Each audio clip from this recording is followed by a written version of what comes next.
La Bible dit que Satan sera lié dans le puits sans fond, dans un abîme pendant 1000 ans. Qu'en est-il vraiment? Découvrons-le dans cette étude. Bien-aimés, vous êtes les bienvenus dans cette émission, le moment de vérité biblique. C'est une joie incommensurable qui m'anime encore de vous savoir nombreux. N'oubliez pas de vous abonner à cette chaîne et de partager ce message afin que cela puisse instruire, inspirer, transformer quelqu'un. Et surtout, n'oubliez pas de faire un choix. Éternel notre Dieu, alors que nous allons ouvrir ta parole, nous te supplions d'ouvrir nos cœurs à ton influence. Nous te supplions, Seigneur, de nous parler, de nous toucher, de nous informer, mais aussi de nous transformer. Fais taire tous les bruits, nous te supplions. Et toi, notre Maître, parle. Assis à tes pieds en ta présence, Seigneur, nous voulons t'entendre, toi seul nous parler, toi seul nous éduquer, toi seul nous changer par ta grâce et pour ta gloire. Et pour cela, Seigneur, nous avons foi que tu as la puissance de le faire et que ce temps ne sera pas vain, car à ton école, nous venons et tu vas nous apprendre dans ta parole à t'aimer toujours plus. Oh oui, dans cette chère école, à ta lumière, nous contemplons ta croix, nous murmurons notre prière et nous entendons toi, le roi des rois. Ta parole au divin maître, gloire de ta maison. À nos yeux, tu fais paraître le céleste horizon. Notre âme en silence se tient devant toi. Oh, rends ta présence sensible à notre foi. Nous ne voulons connaître aucune autre voix que la tienne, ô Maître. Toi seul, parle-nous. Parole bénie de notre Rédempteur, parole de vie, pénètre en notre cœur. C'est toi la lumière qui brille en la nuit, l'eau qui désaltère et le pain qui nourrit. Seigneur, nous t'écoutons. Seigneur, parle-nous sans crainte ni doute. Nous attendons à toi.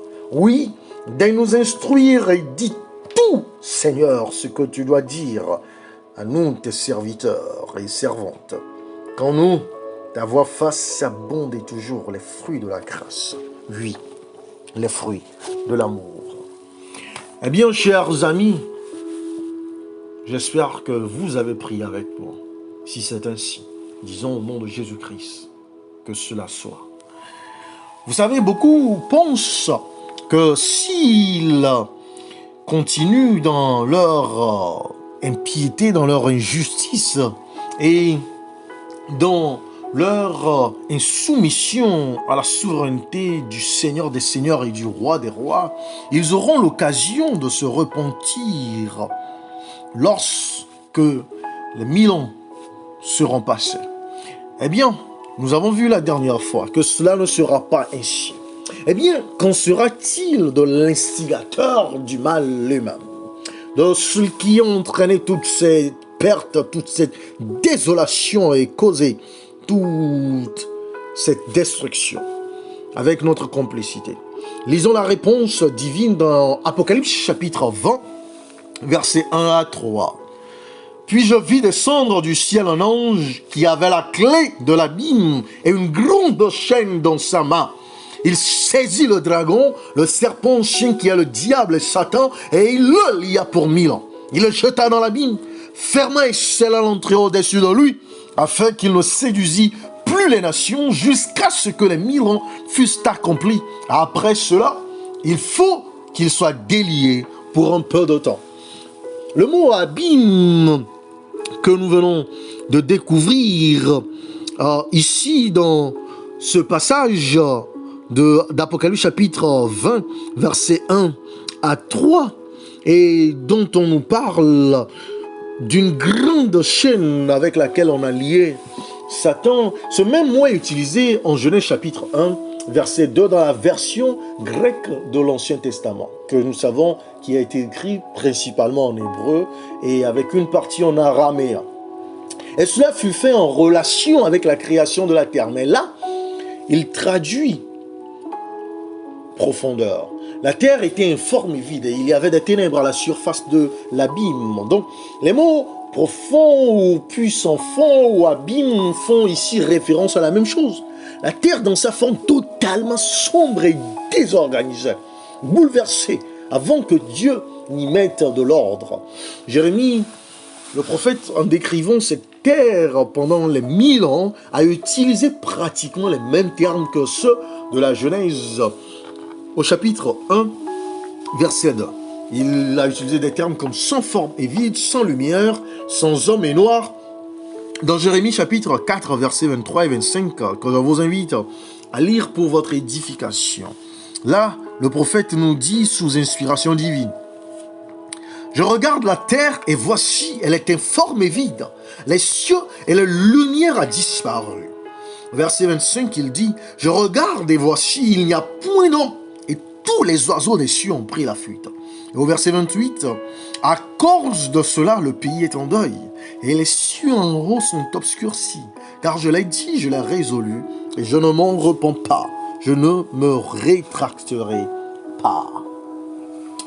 Ainsi la terre meurtrie et sombre sans aucune vie humaine sera appelée un puissant fond ou un abîme pendant les 1000 ans. Tout comme elle l'était au commencement, avant que Dieu ne crée notre terre. De plus, Ésaïe chapitre 24, verset 22 nous donne un élément d'éclaircissement. Vous savez, nous devons étudier la parole de Dieu dans toute sa totalité et la laisser être sa propre interprète. Et voici ce que nous lisons dans ce passage. Ils seront assemblés captifs dans une prison. Ils seront enfermés dans des cachots. Et après un grand nombre de jours, ils seront châtiés. Et vous voyez, c'est le sort qui est réservé au diable et à ses anges. Et à tous ceux qui le suivront pendant les 1000 ans, comme étant rassemblés dans l'abîme, enfermés dans la prison, châtiés, enfermés dans des cachots. C'est ce qui arrivera au diable et à ses anges qui sont déchus, qui ont abandonné le ciel, la félicité céleste, pour venir nous séduire ici-bas. Eh bien, vous vous posez certainement la question de savoir quelle est cette chaîne qui lie Satan. Et d'ailleurs, pourquoi est-il lié? Eh bien, dans Apocalypse chapitre 20, versets 1 à 3, le Seigneur nous parle. Puis je vis descendre du ciel un ange qui avait la clé de l'abîme et une grande chaîne dans sa main. Il saisit le dragon, le serpent ancien qui est le diable et Satan, et il le lia pour 1000 ans. Il le jeta dans l'abîme, ferma, et scella l'entrée au-dessus de lui, afin qu'il ne séduisît plus les nations jusqu'à ce que les 1000 ans fussent accomplis. Après cela, il faut qu'il soit délié pour un peu de temps. Vous savez, la terre dans un état obscurci et détruit est le puissant fond ou l'abîme dans lequel Satan sera forcé de rester pendant les 1000 ans. La terre dans un état délabré, obscurci, représentant cet abîme. Donc nous voyons que la chaîne est symbolique. C'est une chaîne de circonstances, ou c'est une situation dans laquelle Satan se retrouve. Un être surnaturel ne peut être enfermé avec une chaîne littérale. Et étant dans un livre prophétique, nous pouvons comprendre que dans l'imagination de Jean, avec les paroles qu'il a utilisées pour décrire ce que Jésus-Christ lui montrait, il parle de comment Satan sera attaché, puisqu'il n'a pas de personne ou d'êtres humains, personne à séduire ou à tromper. Donc, ceux qui ne seront pas sauvés, dont le livre ne sera pas trouvé dans le livre de vie, sont tous morts. Et ceux qui sont sauvés, dont le nom est trouvé dans le livre de vie, sont tous au ciel.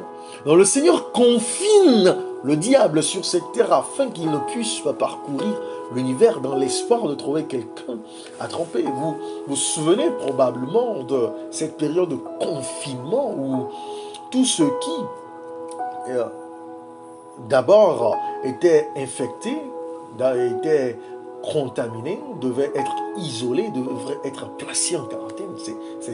C'est presque comme un enfer, c'est un abîme. Personne ne peut vous voir si ce n'est des soignants dans des tenues spéciales avec un accoutrement sophistiqué juste pour vous donner des médicaments, de quoi boire et à manger. Aucun contact. Il y a certains qui ont déprimé, qui sont morts de la solitude, du confinement que de la maladie elle-même. C'est la même chose. Pour Satan, il n'y aura aucune activité pour lui. Il n'a plus à mentir, à détruire, à ruiner, à séduire, à tromper comme il aime le faire, comme il est si occupé à le faire. Donc, il est forcé à rester sur la terre seul avec ses démons pendant 1000 ans, sans personne à tromper ou à séduire. Cela sera pour lui la chaîne la plus pénible jamais forgée. Ainsi, chers amis, le choix nous incombe aujourd'hui de ne pas être dans le camp de l'ennemi. Parce qu'en ce moment, ceux dont le nom ne sera pas trouvé dans le livre de vie seront toujours dans la tombe. Ceux qui sont morts depuis le temps de Caïn, qui a fait le mal et qui ne s'en est pas repenti.